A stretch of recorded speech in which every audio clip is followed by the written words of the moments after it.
Every team, every topic, everywhere. This is Believe.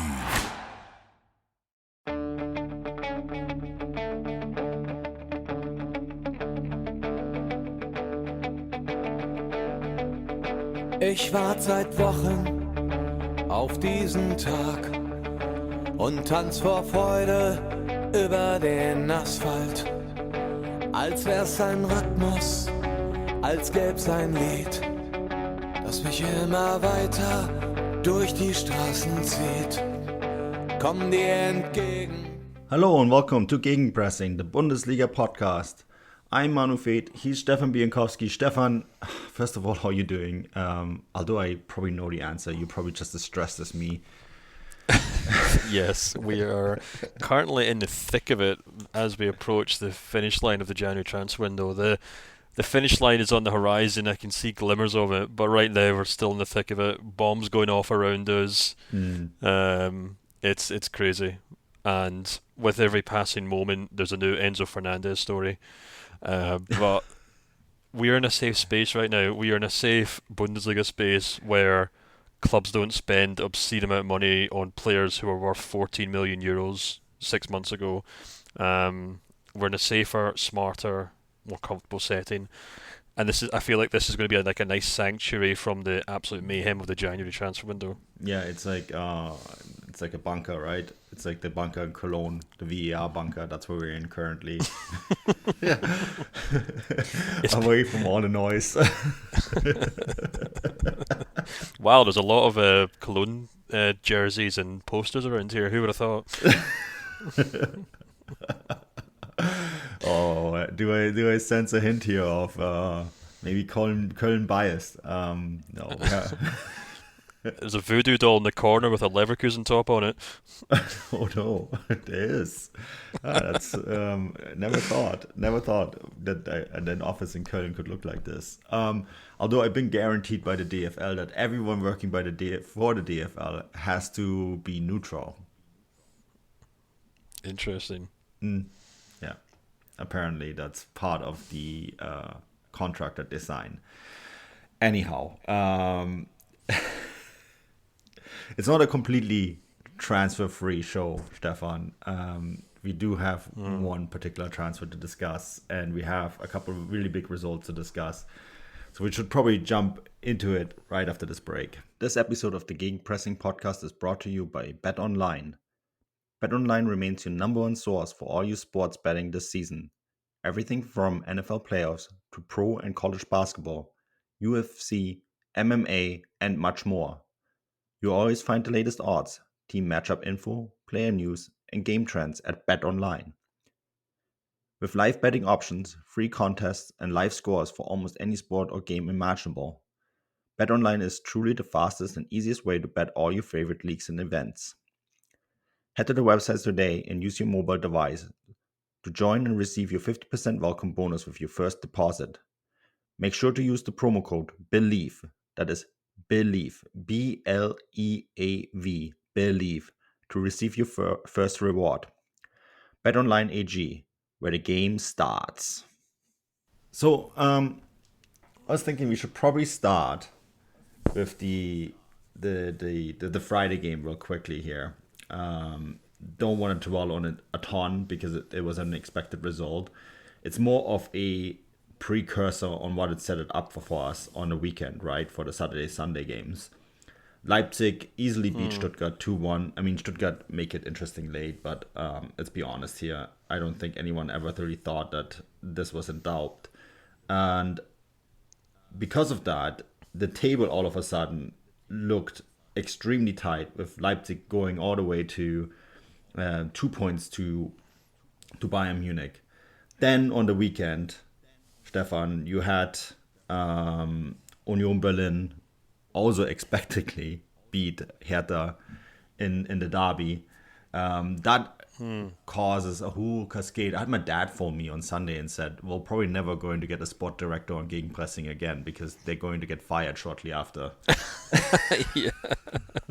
We're going to be a curse to sporting directors around the country. Yeah, Freddy Bobic getting fired as a result of the Berlin derby result.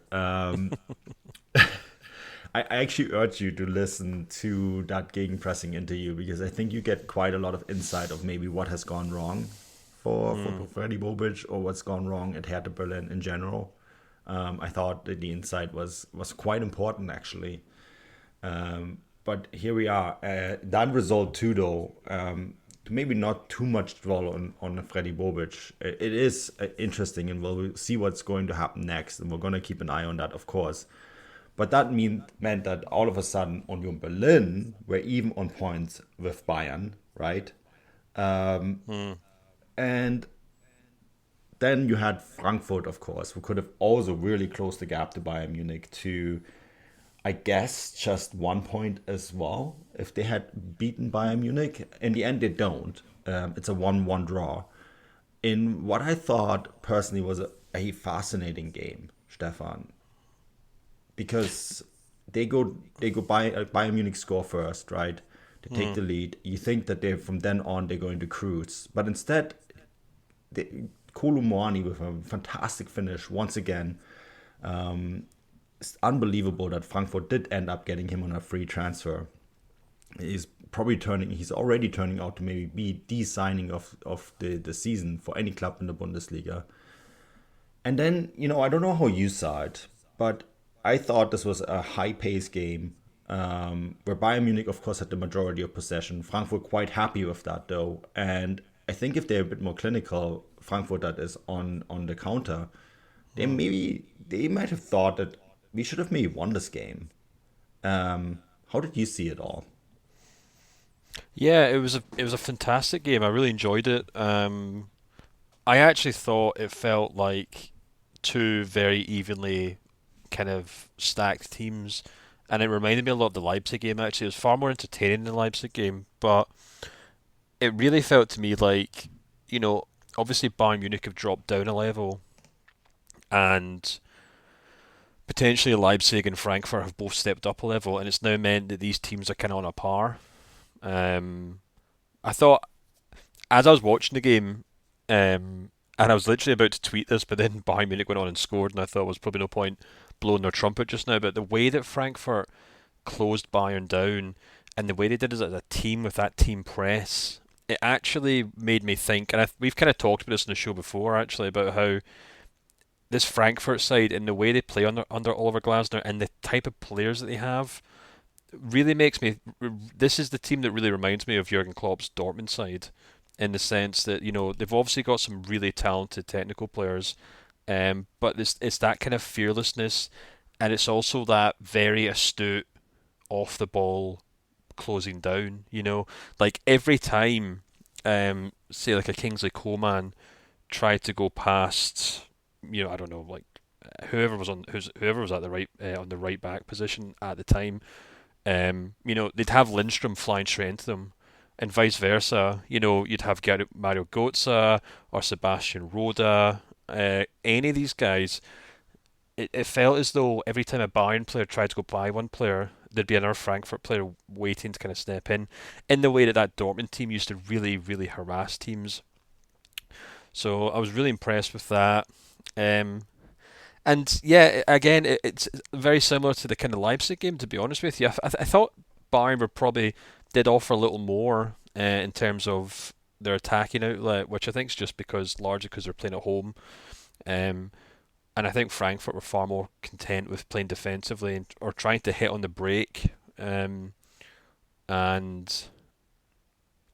don't know. It just, the one thing that kind of sticks in my mind from that match is that kind of Choupo-Moting back heel, and it really makes me think that at the time I thought that couldn't be a clearer example of the difference between Bayern this season and last season, because last season that ball would have fell to Robert Lewandowski and he would have scored that goal.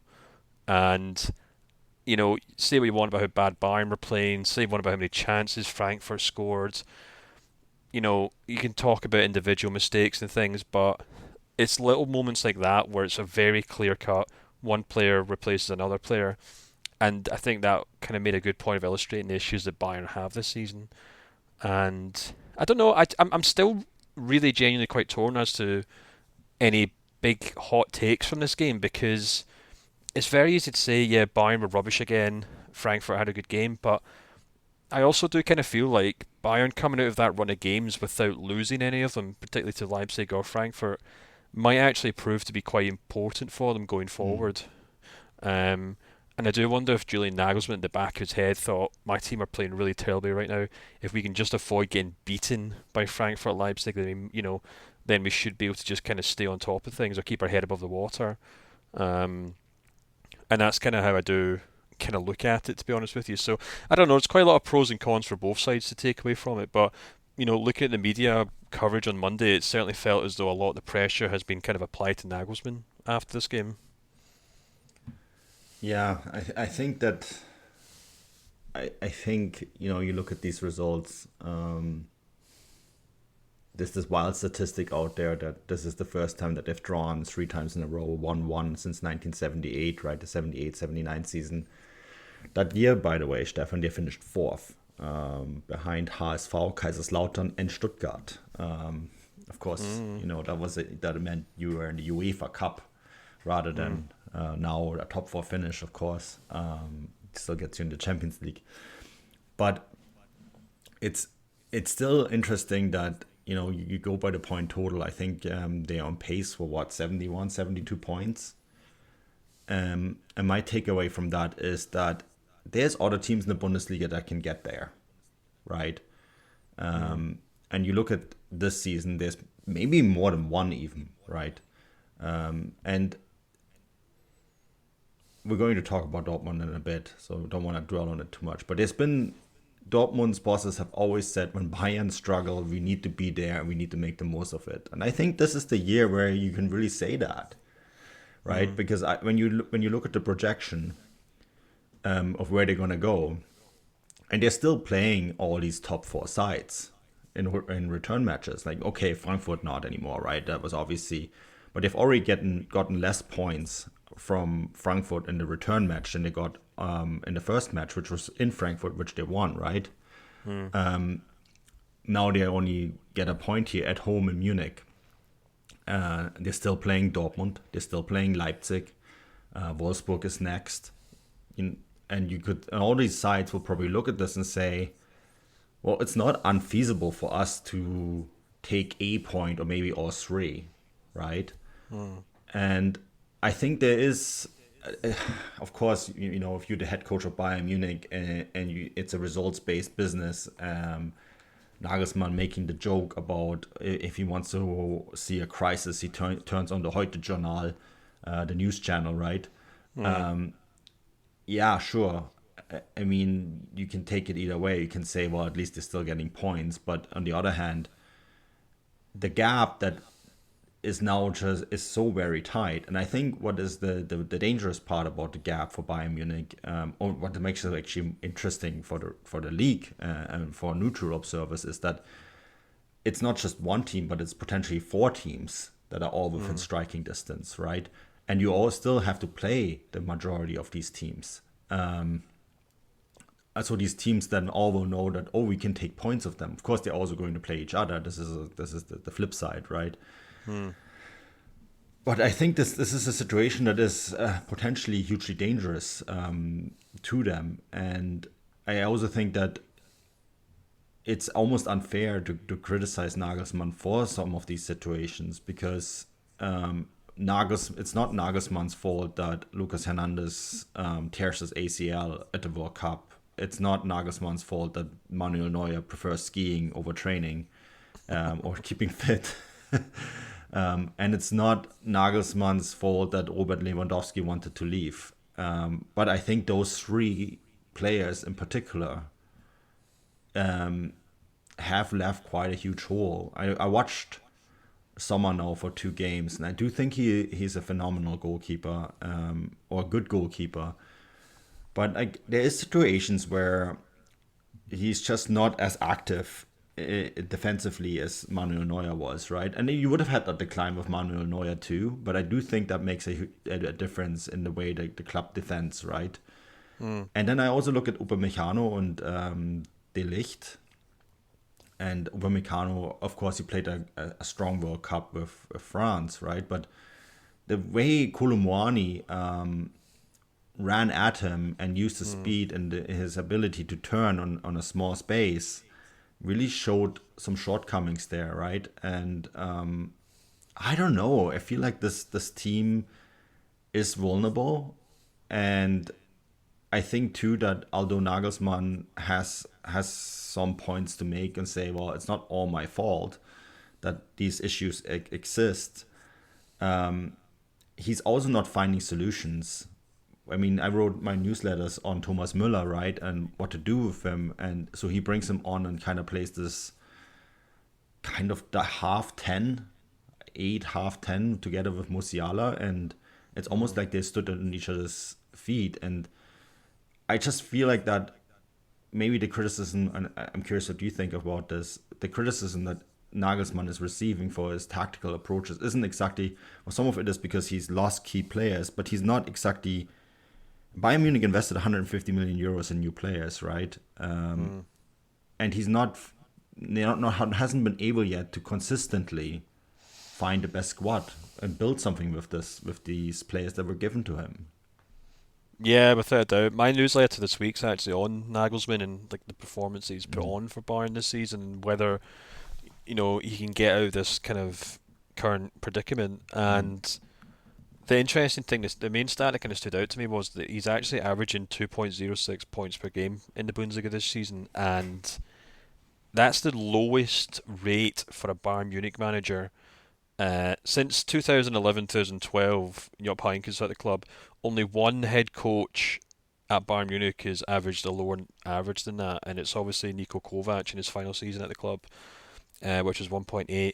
But Nagelsmann's below every other season besides that over the course of the last 14 years, I think it is. So I think that really goes some way, or 12 years, I think that goes some way to just kind of showing how much there has been a drop-off this season. And my kind of overwhelming thought about this is that he certainly deserves some sort of slack for the way in which he's had to contend with some big injuries and some big players missing. I think any head coach in European football would struggle if you just suddenly took Robert Lewandowski out of their team and fundamentally didn't sign another striker to replace him. Now, that might have been Nagelsmann's decision to sign Sadio Mane rather than another number 9. So, maybe that is something you should put towards him, but they're missing him. As you said before, the injuries to the team. Some really unlucky ones there. Obviously, Lucas Hernandez, perhaps the most obvious one. But And I think you kind of mentioned this as well. For every injury that Bayern have had to contend with this season, there's also 2 or 3 players who are perfectly fine and perfectly fit who just aren't doing a good enough job this year. I look at that entire contingent of German players, obviously minus Manuel Neuer, Leroy Sané, Serge Gnabry, guys like that, who have had extended breaks over the winter break and who should be coming back after that World Cup with a burning desire to prove everyone wrong, and it's just not there. Kingsley Coman similarly has been in and out of the team. Joshua Kimmich and Leon Goretzka struggling, and despite that, I mean, I thought Joshua Kimmich was terrible against RB Leipzig, and yet Ryan Gravenberch still can't get a game. And then of course, as you mentioned, this kind of bizarre effort to try and squeeze Musiala and Thomas Muller into the team continues to kind of baffle. Now, I did a video on Thomas Muller, and I made it before Saturday's game, and I was watching the game thinking, like, well, I have to be careful whether I should publish this or not, because it's basically talking about his struggles this season, and certainly didn't want to put a piece out or video out not criticising, but kind of pointing out the struggles he's had if he had a good game. And I basically decided that even though he did pick up the assist for the goal, I actually thought he had a pretty poor game. And aside from the assist itself, he was very, very quiet and just looked completely at odds with that front line.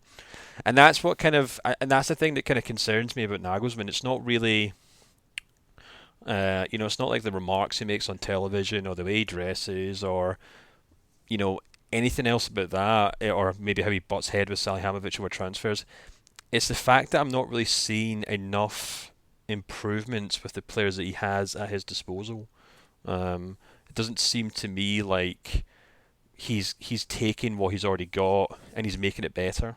Yeah. And I think, and the way I kind of put it in the newsletter was that if Bayern are going through this transition season, it doesn't feel to me like he's in control of it, or that he's the architect of it and he's the master of it. It feels to me that he's just another bystander like the rest of the squad, and he's just kind of rolling with the punches, which a good head coach would be on top of it, would know what's happening, would know what tactics to play to get the best out of their players. Now, there have been reports that, whenever they lose games, he puts together these extensive notes and extensive, training or video montages explaining in excruciating detail what each player did wrong. And the reports are that the players really appreciate it, and they're like, "Wow, I've learned so much." But there's one thing creating this analytical work and highlighting what the players are doing wrong. It's another thing coaching them to not continue making those mistakes, or coaching them to get better. And I don't really feel like there's enough of the latter happening.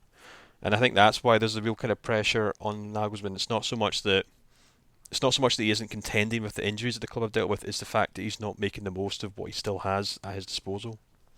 Yeah, and it's an extremely deep squad, right? I mean, it's a very, very good squad too. I think it's interesting what you are bringing up about the German contingent that came into the World Cup, right, in actually pretty good form, and then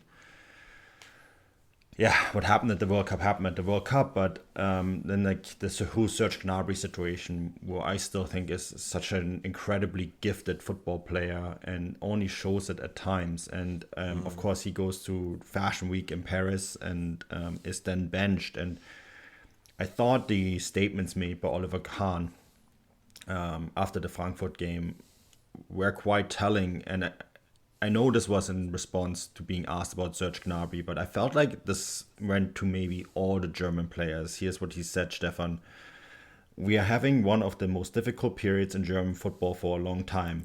We got a catastrophic results at the World Cup. We gave the players enough holidays. Now we expect and demand performance. When I know the timing is not ideal, as a player I have to go out and score 2 or 3 goals and be the best player on the pitch. That would have been the right answer. I think he, in brackets Gnabry, understood, and now we'll see from him the performances that we expect."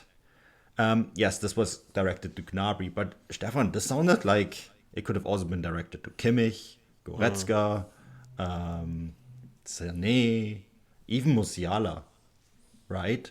I mean, or Müller too. That particular first part, we are having one of the most difficult periods in German football for a long time. I think that is a direct, and Oliver Kahn is, anyone who watched him play and watched him perform on the highest level for a very long time understands what his work ethic was like, right? This is the CEO of the club calling out players to work harder. This is what I read. Yeah, typical Oliver Kahn. He doesn't really bullshit, does he? Yeah. And that's obviously why he was so appreciated as a player, and probably why he's quite a good CEO. But no, I think he's spot on. Musiala's a really interesting one because of all the players in that team, he's the one who's having a really impressive season. He had a really good start to the to the season. He was actually quite good at the World Cup, but in these last 2 or 3 games, I think he's been terrible. And it's interesting; it's even beginning to seep into his game, but I don't know what's going on behind closed doors there, but it is really interesting that it does seem to be this kind of German contingent, and I don't really know how or why it's happening, to be perfectly honest with you, because you would think what happened to the World Cup would have kind of made a lot of these people kind of see the kind of sober light of day and realise that they have to work harder, unless they all left the World Cup thinking, well, I did my job, it wasn't my fault that we lost, we just don't have good enough players, etc., etc. But I don't know, it's a growing concern, because at what point do Bayern then start thinking, well, I mean, let's take Leroy Sané, for example, who I think is just like your classic example of an inconsistent tremendous talent who on his day can look outstanding and win games, but then he's obviously prone to going through these long periods of inconsistency, and we see it at Bayern constantly, where he can go through a 6 or 7 week spell where he looks like one of the best players on the planet, and everyone's talking about how good he's been, and all of a sudden, Bayern are in for a shot of winning the Champions League, and then he just goes quiet for a month or so. And the issue is that Serge Gnabry and Kingsley Coman are the exact same. So, Bayern just kind of have these rotating cast of stars who go missing and come back and then go missing, and it's almost impossible to gauge who's actually going to perform. And the only one who's been able to do it consistently over the last 5 or 6 years are Thomas Müller and Robert Lewandowski. Yeah.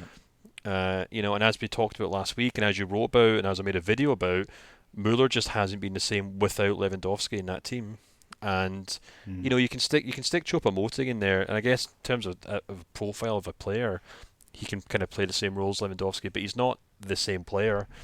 And yeah, it's like I keep coming back to this thought that it's a big transition season, and it'd be really interesting to see what kind of conclusion they come to the end of the season as to who they want to hold on to and who they want to move on. Because if the club are going to go in the direction of someone like a Harry Kane and go back to the idea of a strong number 9 up front, you would think it would be an opportunity for them to really clear the decks with that front line and sit down and say, well, he's going to be the star player up front for us from now on, and that means, we have these 3 or 4 players who we want to play around him, and the rest of you are welcome to look elsewhere for another job or our club. Because I just don't really foresee a situation in which, even if Nagelsmann does stick around, Bayern can continue relying on these 5 or 6 players in attack. Obviously Musiala excluded from that, but you can maybe even extend that to the midfield, where Kimmich and Goretzka have been far from consistent, but continue to get game time no matter what. Yeah, I mean, I pretty much agree with everything you say there. I think that even Goretzka is a good example. Kimmich is probably one of the more consistent ones. With Müller, I thought it was really interesting digging in the numbers, and he seems to be finding it really difficult finding chemistry without a proper target man, right? And he does still provide an enormous impact on the field, but it's just that he just seems almost lost is the best way. I think this is maybe also, you mentioned this, the target man, right? A proper striker. When I went through these Müller stats, I found that Musiala, although he's leading in assists, he doesn't really seem to have one outlet. He spreads it pretty evenly. The most assists he actually provided to Leroy Sané, which is interesting too, right? But he doesn't have the one player that he can just find and create these 1-2 situations. And he does a lot of things on his own and then just finds the right solution, which can be great, but can also be difficult when everyone around you doesn't fire, right? It almost feels like he doesn't have a proper outlet. Now, Bayern Munich did sign a player today from Man City. Cancelo. This came completely out of, in this case, right field. to use the position that he's playing at. Because no one saw this coming. In fact, Hasan Salihamidzic on the weekend still went to microphones and said, we're done, we're not doing any further business. Now, my understanding of piecing this together, Bayern Munich have actually been in contact with Gestifude for quite some time. A certain agent working there, representing a certain Cristiano Ronaldo, has been phoning the club on a very frequent basis. Stefan, wonder what that was about. Maybe some guy who now plays in Saudi. But anyways, they had an open line of communication for some time.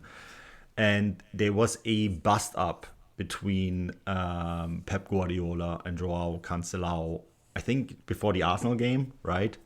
Which essentially opened the door for Cancelo to leave immediately. And Bayern Munich struck right away, made this deal happen, loan to buy, have an option to they loan him until the end of the season, then have an option to buy him for 70 million euros. That can apparently be negotiated down, which makes this deal a little bit easier to swallow. He's on 15 million euros a season, which puts him in upper echelon around Alphonso Davies. So that's like, it sounds like a big sum, but it isn't really, right? But what makes this interesting for me is that they're reacting on their right back situation. I put out a tweet saying that he's an upgrade over what they have right now, and that includes Pavard, Stanisic, and I think Masraoui too. I know some people disagree and thought that they're signing Cancelo to get rid of Davies on the left. That's simply not what the plan is here. I'm sorry, but although Cancelo, and I understand this, has played quite a bit as a left back at Man City, there's a reason why that has been a struggle. He's very firmly planned in as a right back.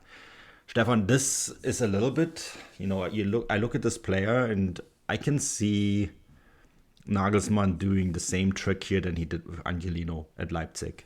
I'm not saying that they're the same player. I'm not saying that they're the same quality, but Cancelo is a huge upgrade on what they have. But I also think this is an answer to their struggles of scoring goals. What Cancelo does provide is that pinpoint cross from the right that just slices open an entire defensive line, right? I think it does, maybe to sum this up, this transfer, in my opinion, says two things. That A, there's a little bit of panic, right? B, they were able to respond to a situation that opened up, a door that opened up very quickly.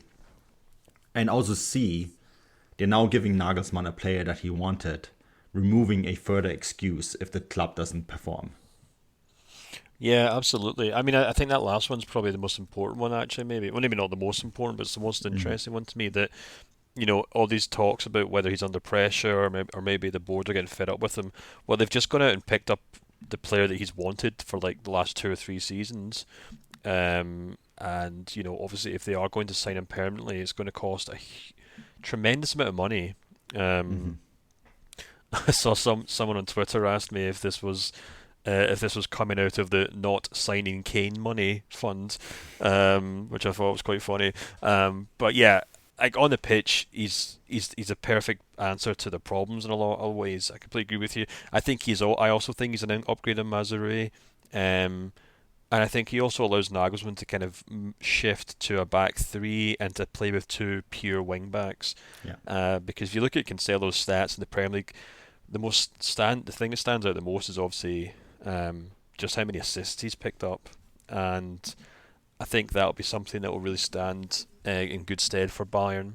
And he can also fill in at left back. He can also even play as a central midfielder at times if he's had to, but he can also play in the right wing as well. So I think I'm honestly quite amazed that Man City have let him leave. I know it was obviously a bust up with Pep Guardiola, but presumably that bust up has come from the fact that Pep's just suddenly decided he doesn't want to play him anymore, which is quite interesting. But I guess he's maybe just wants to stick with Kyle Walker at right wing back, and maybe just doesn't really fancy playing Cancelo as a left back.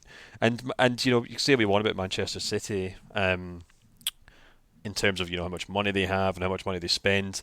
When it comes to moving players on, they're actually quite good at getting decent value for these players because they sell them at the right time. They sell them not when they're past their peak, but once they're finished with them and they're still very much in their peak. So I wouldn't be surprised if Man City are very straightforward and say, look, we know he's a good player. This is how much we value him at. He's yours if you want him. And then Man City, we've seen that with how they've dealt with Gabriel Jesus and Raheem Sterling in the summer. They've done it with players before. And that's just kind of the way Man City operate. And it'd be really interesting to see how well he does it, Bayern. But yeah, very surprising move. And I'm sure after that what felt like a defeat against Frankfurt, Bayern fans will be kind of singing Salihamidzic's praises for managing to pull off another big signing. yeah, if it works out, right? I mean, this guy could also tear his ACL or break a leg in his first game, and then, all of this effort was for nothing. I think, I don't want to say it's a panic buy, because if you can add this sort of quality, I think you have to do it. So I don't want my words to be misrepresented here. And I know that, Stanisic is a hardworking right back, and Pavard is having so many private issues at the moment that he's just not the player he is. And I think we see the end of him in the summer with potentially going to Barcelona, right? Masraoui has issues with his heart at the moment, right, from an infect. So he is out for a significant time. I think too with Masraoui, although he has been a good addition, I don't think he does. I think the club, there's a little bit of disappointment within the club. And this is not me saying something bad about Masraoui. This is simply me repeating what I was told, and that he is a bit too one-dimensional for their liking. And that in Joao Cancelo, they have a piece that is a bit more depth, provides a bit more depth. Is also able to play more positions, has a bit more speed, is a bit more direct in his the way he provides assists. The fact that he can play left back, right, can play also on the wing. I think these are all things that the club really liked, and this is also, in addition to, they're facing PSG in the Champions League, right? So they needed that depth and that strength on that flank for that particular fixture. They're going all in the Champions League this year, and of course this could all end really early, and then the Christmas tree is really on fire in Munich. I can tell you that. But this is the game that they need to win in the short term, and I think too what it allows you by having more speed on the right and more depth, like they have on the left with Alphonso Davies. And also, plus, this is a backup for Alphonso Davies, right? Because Hernandez is out. You have to remember that as well. It also kind of deals with the fact that you now have a goalkeeper who's maybe not quite as adventurous, right? So you have a little bit more, you have that ability to have a player chasing when your defense is once again too far forward, and you're trying to chase down an attacking player because you're giving them too much room, like it has been the case quite often against Frankfurt, right? So I think this is what they're doing here. Whether it works, we'll see. I mean, we'll see it as early as against Mainz in the DFB Pokal. This is another game that they can't lose. I mean, the good news is they can't draw. It's a win or lose situation. There's no repeat games in Germany like there is in England, so I guess that's good news for them. But I think this is so reactionary in so many ways, and yes, that's how football works, but it is very reactionary in so many ways.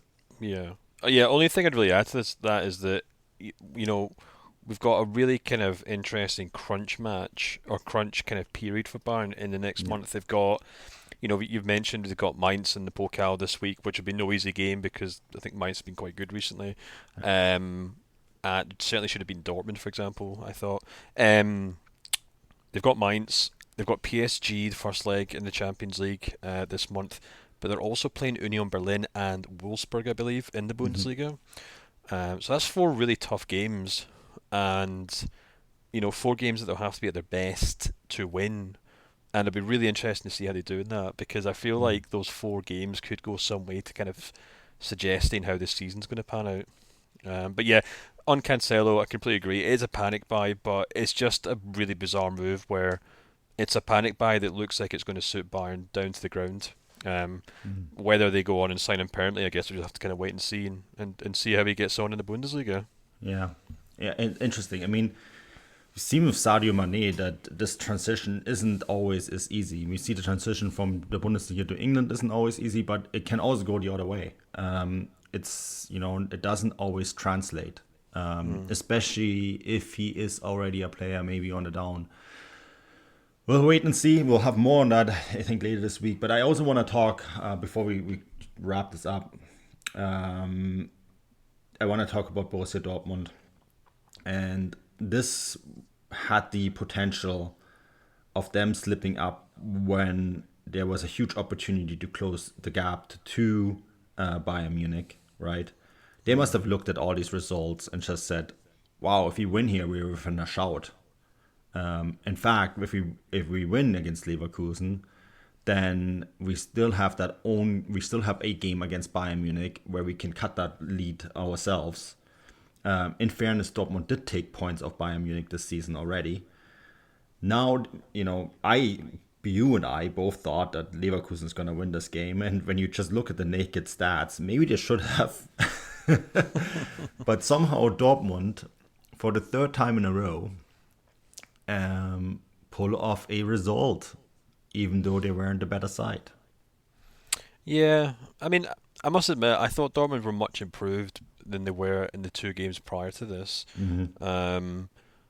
I thought the kind of balance that they had worked a lot better. Obviously, Emre Can almost kind of slotted in as a third central defender, which really allowed Wolves to just kind of fire on down that right wing, which obviously brought a lot of success for them, especially with Brandt kind of cutting inside as well, and then Bellingham pushing forward from the middle. And yeah, it just seemed to work a lot better. I don't think it's a surprise that taking Malin out of the team improved the team. I don't think it's a surprise that bringing Sebastian Haller back into start 11, or not bringing him back in, introducing him finally to start 11, made a big difference. He's still not 100%, but you can see just that kind of focal point and the kind of almost gravitational pull that he has. If you look at the goal and just the sheer amount of concentration that Leverkusen are putting on his positioning, it allows him to basically dummy it and just offer Adeyemi a clear shot on goal. And yeah, I don't know. It was a really interesting game. I really enjoyed it. If I was a Leverkusen fan, I'd be kind of pulling my hair out a wee bit, because I kind of agree with you. There were so many chances for Leverkusen. It was a game which, again, feel like it kind of highlights the issue you and I probably both have with Moussa Diaby, in the sense when people discuss him as a top player, because I feel like he does at times show this kind of inconsistency in these kind of clinical clutch moments. Sometimes it's with the final pass, sometimes it's with his finishing. He's obviously great at getting into positions, but I felt like he was a bit of a letdown today, or not today, rather on Sunday.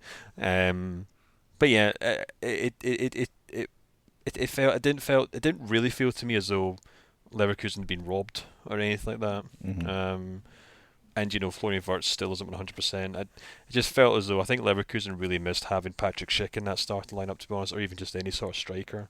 Yeah. But no, it was a good game for Dortmund, and unlike the other 2 games that I thought they kind of were very fortunate in, I thought they offered far more. I think they just seemed to have far more structure to them.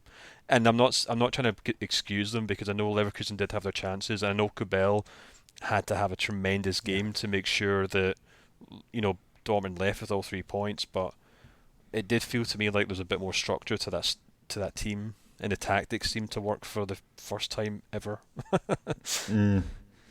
Yeah, Sebastian Haller, I think, makes a huge difference for you in the box.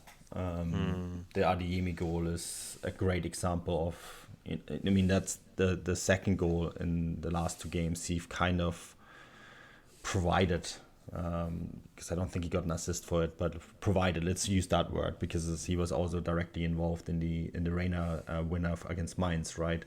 And I think that is, you can sort of tell now why they brought him in.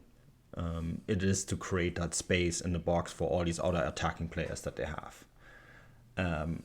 So in that sense, that is the transfer. It's a transfer that is sensible in that way. And I think we all kind of expected him to be that.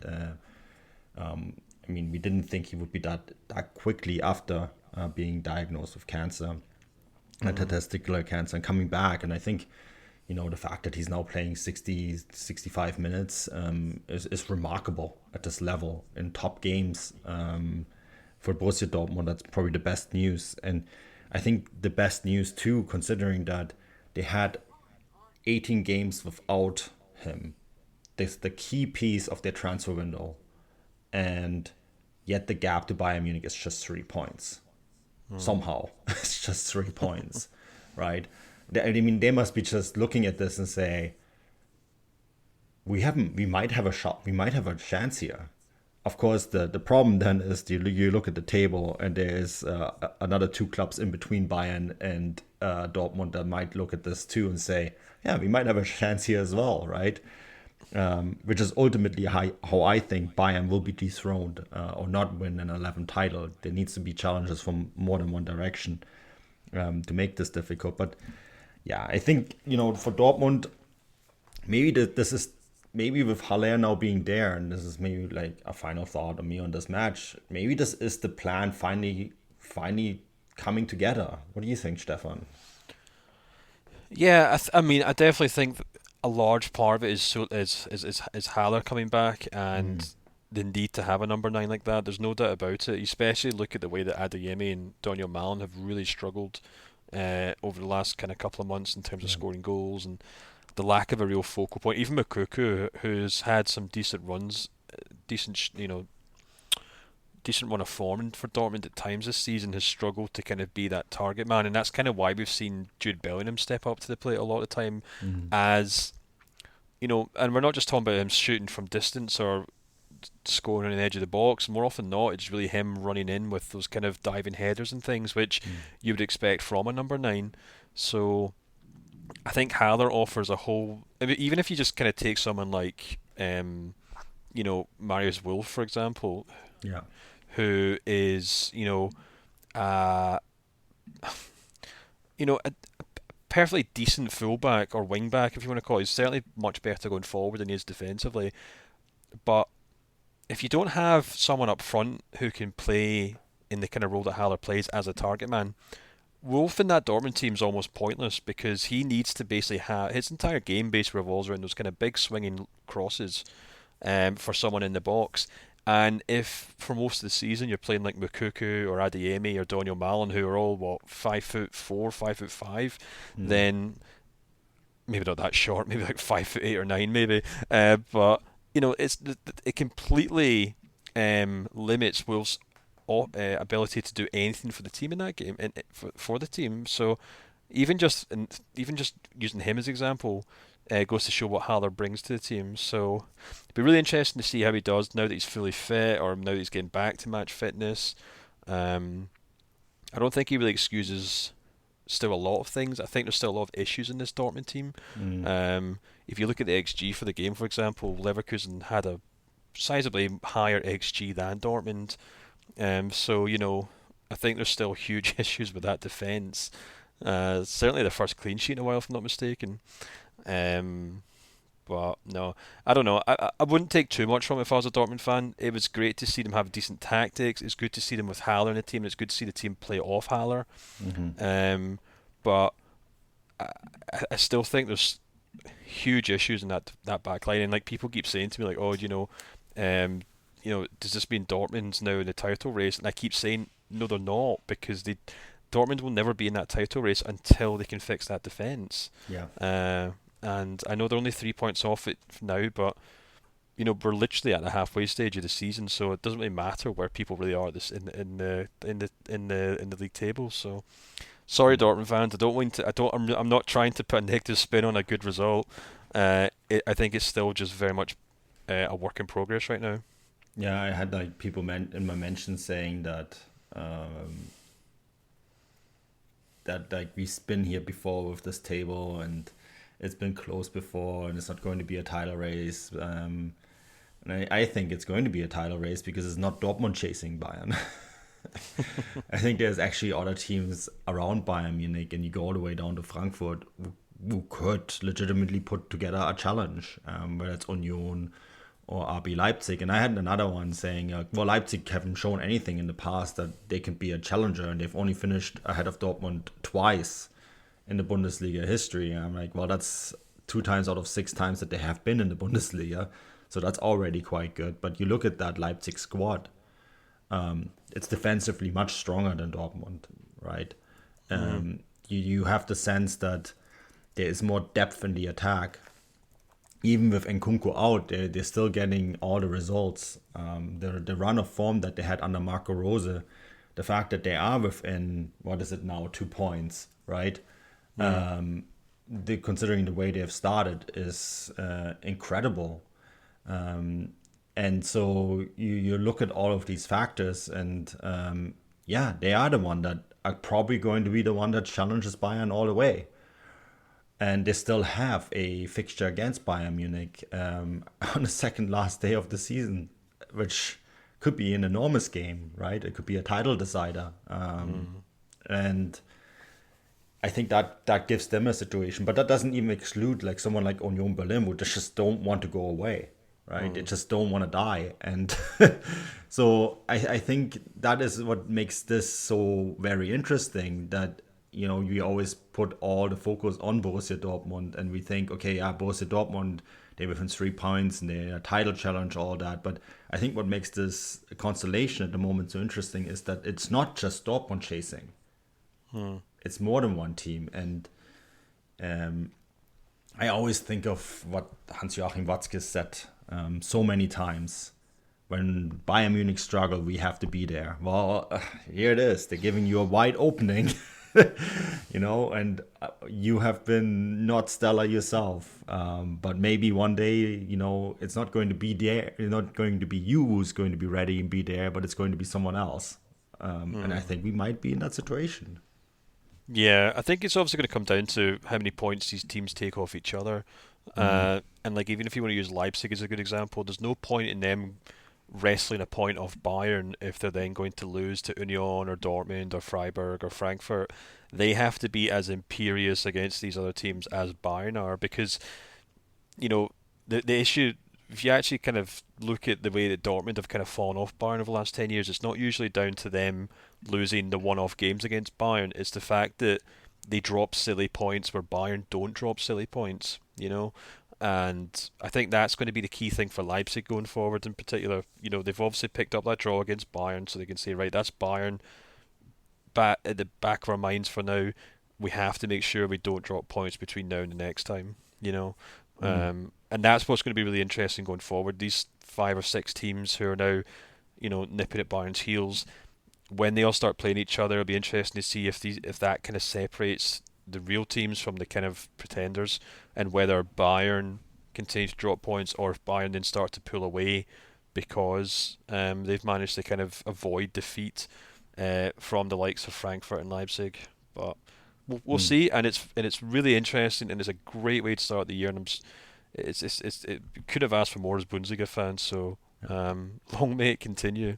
Let's hope it continues, because it's been fun to watch. Not if you're a Bayern fan, of course, but for everyone else, it's been fun to watch. And the games come in thick and fast. We have the German Cup midweek, and we have then Dortmund against Freiburg. Next week we have Wolfsburg against Bayern, which should be a huge fixture. Köln against Leipzig. I'm really looking forward to, once this transfer window is closed and we can actually focus on these matches, it's going to be a lot of fun. But yeah, Stefan, that's pretty much it. As always, this show is brought to you by Bet Online. We also have the 2 podcasts behind the newsletter. Probably going to be a little bit of a different structure again, right, this week, Stefan, because of the transfer window closing on Tuesday. So just keep your eyes peeled. But the 2 articles, the newsletters should be out at the usual time. I think any other housekeeping we need to add here? I was just going to say, for subscribers who are hoping to tune in, we're probably going to do the transfer show on Wednesday, so we can do a roundup. And then we'll do the extra show on Thursday, so we can do a reaction to the Pokal games. So just in case anyone's wondering when they're popping into their feed, that's when you should expect them. Absolutely. Well, that's it from us for today. Until next time, auf Wiedersehen.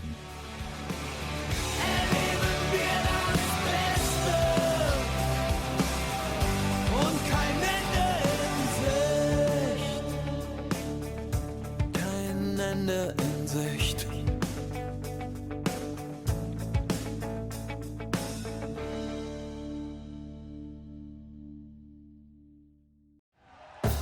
Thank you for listening to Believe. You can show support to your host by subscribing to the show and giving us a 5-star rating on your preferred platform. Check us out at Believe.com and search for BLEAV on YouTube.